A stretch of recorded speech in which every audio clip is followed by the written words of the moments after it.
வந்து மாசா சேதுவோட வீட்டில் மீனாட்சியை காட்டிட்டு தன்னோட வீட்டுக்கு போகிறதெல்லாம் சூப்பராக இருக்குதுன்னு நினைக்கிறவங்க நம்ம வீடியோவை லைக் பண்ணிவிட்டு நம்ம சேனல் இன்னும் சப்ஸ்கிரைப் பண்ணாதவங்க சப்ஸ்கிரைப் பண்ணிக்கோங்க. சேதுவுக்கு வந்து அங்கே சென்னையில் ஒரு மாதிரியே இருக்கு. ச்சே, எங்கூட மீனாட்சியும் இல்லை அழகரும் இல்லை, ச்சே இப்படி ஆயிடுச்சே, இந்த ஈஸ்வரி சின்னம்மாவை என்னதான் பண்ணுறது? பேசாமல் அழகர் மீனாட்சி கம்முன்னு இருந்திருப்பாங்க.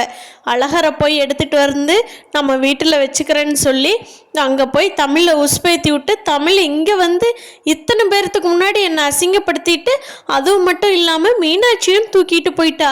அவ்வளோ பேர்த்துக்கு முன்னாடி எனக்கு எவ்வளோ அசிங்கமாக இருந்தது தெரியுமா அப்படின்னு சொல்லி நம்ம சேது புலம்புறதை பார்த்துட்டு ஐஸ்வர்யா இருந்துக்கிட்டு, என்ன மாமா நீங்கள் திருப்பி திருப்பி அதையே பேசிகிட்டு இருக்காதீங்க, இப்போ தானே மாமாட்ட சொல்லி புலம்புனீங்க, மாமா தான் சொல்லிட்டாங்களே எல்லாத்துக்கும் காரணம் ஈஸ்வரி தானே கூப்பிட்டு திட்டியும் விட்டுட்டாங்களே, அப்புறம் ஏன் மாமா இப்படியே பேசிகிட்டே இருக்கீங்க, கொஞ்சம் ரிலாக்ஸாக இருங்க மாமா, உங்களுக்கு ஏதாவது காஃபிக்கு இது வாங்கிட்டு வரட்டுமா, குடிக்கிறீங்களா, கொஞ்சம் ரிலாக்ஸ் ஆகிறீங்களா அப்படின்னு சொல்லி ஐஸ்வர்யா கேட்குறாங்க.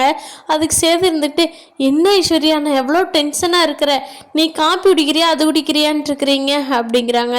அப்போ ஐஸ்வர்யா சொல்கிறாங்க, என்ன மாமா நீங்கள் டென்ஷனாக இருந்தால் மட்டும் இப்போ அழகரோ மீனாட்சியும் உங்கள் கையில் இருக்க போகிறாங்களா? இல்லை இல்லை, என்ன இருந்தாலும் இன்னொரு நாள் நீங்கள் இங்கேருந்து வேலையை பார்த்துட்டு தானே போகணும், சரி பரவாயில்ல விடுங்க, நாளைக்கு போய் மீனாட்சியும் அழகரையும் பார்த்துக்கலாம் அப்படின்னு சொல்லி ஐஸ்வர்யா சொல்கிறாங்க.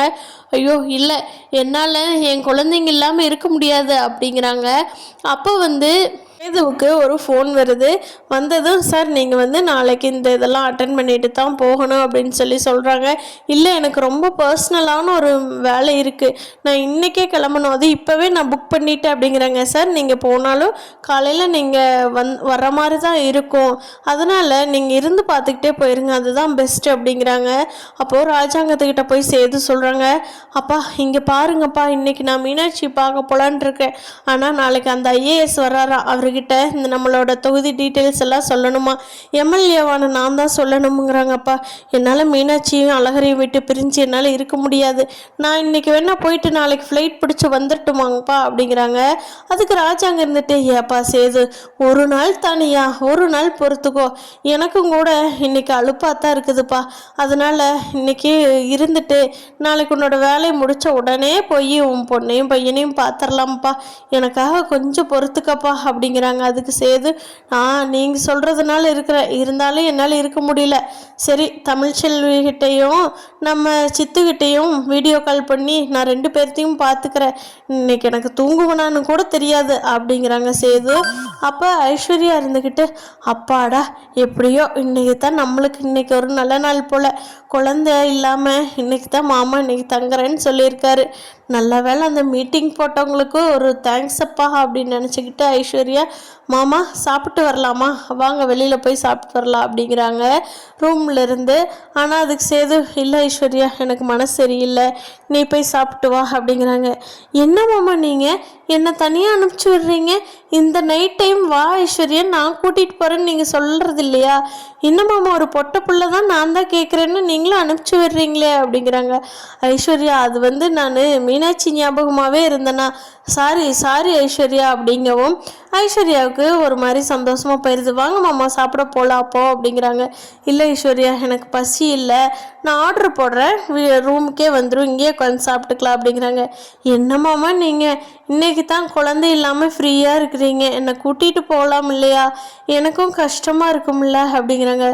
ஐஸ்வர்யா புரிஞ்சுக்கோ ஐஸ்வர்யா, நானே எவ்வளோ மன கஷ்டத்தில் இருக்கிறேன்னு கூட உன்னால் புரிஞ்சுக்க முடியலையா, என்ன நீ மெச்சூராக இருக்கிற அப்படிங்கிற மாதிரி சேது சொல்லவும் ஐஸ்வர்யாவுக்கு இதுக்கு மேலே பேச முடியாது அப்படின்னு சொல்லிட்டு ஐஸ்வர்யா அமைதியாகிடுறாங்க.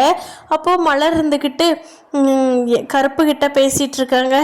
என்ன கருப்பு இப்படி ஆயிடுச்சே, தமிழ் வந்து குழந்தைய இப்படி எடுத்துகிட்டு போவோன்னு நான் நினைக்கவே இல்லை அப்படிங்கிறாங்க. அது கருப்பு வந்துட்டு, ஆமாம் அந்த பிள்ளை வாட்டுக்கு அழகரை வச்சுக்கிட்டு சிவனேன்னு இருந்தது, நம்ம வீட்டில் இருக்கிற ஆளுங்க சும்மா விடுறாங்களா, அந்த பிள்ளை சிவனேர்னு இருந்த பிள்ளைய போய் அழகர் எனக்கு தான் எங்கள் வீட்டுக்கு தான் இன்றைக்கி வரணும்னு தூக்கிட்டு இருந்தா, அந்த பிள்ளை பார்த்துக்கிட்டு சும்மாவா இருக்கும், போய் கேட்டிருக்குது அழகரை, அவங்க கொடுக்கல, நேராக கிளம்பி சென்னைக்கே வந்துருச்சு, ஆனால் ஆனாலும் தமிழ் முன்னாடி இருந்த தமிழெல்லாம் வேற, இப்போ இருக்கிற தமிழே வேற.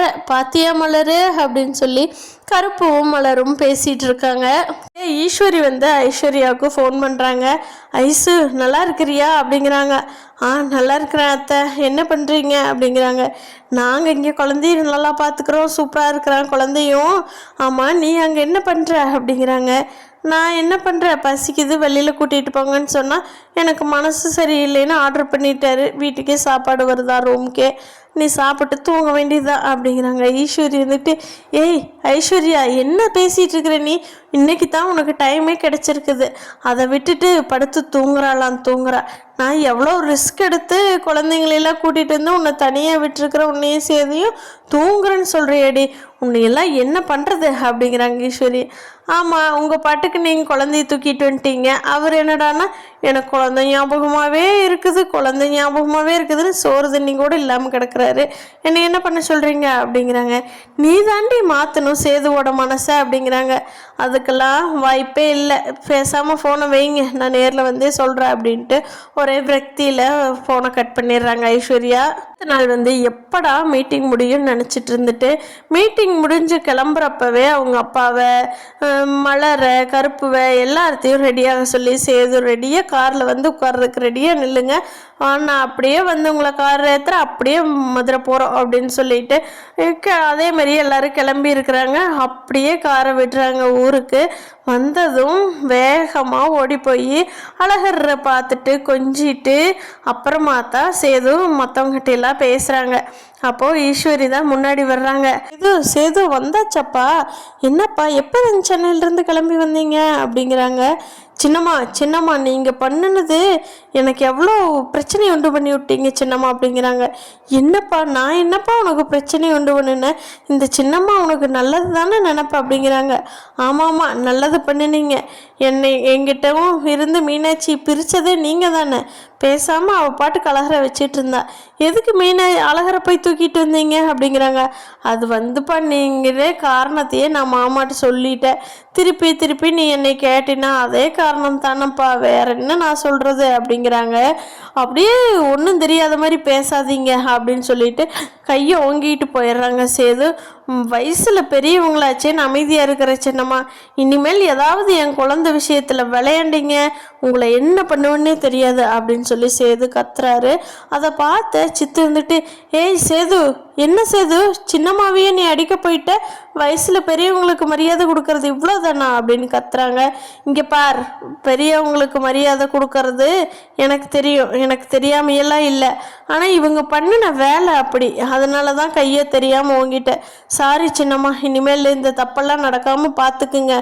என்ன இருந்தாலும் நீங்கள் பண்ணது ரொம்ப தப்பு சின்னம்மா, நீங்கள் தமிழ்கிட்ட மன்னிப்பு கேட்டதே ஆகணும் அப்படிங்கிறாங்க. சித்து இருந்துக்கிட்டு, டேய் என்னடா அம்மாவையே மன்னிப்பு கேட்க சொல்கிற அப்படிங்கிறாங்க.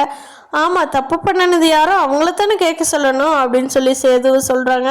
சேது இப்பெல்லாம் நீ ரொம்ப மாறிட்ட சேது, இதெல்லாம் தப்பு சேது அப்படின்னு சொல்லி சித்ரா அட்வைஸ் பண்ணுறாங்க சேதுக்கு.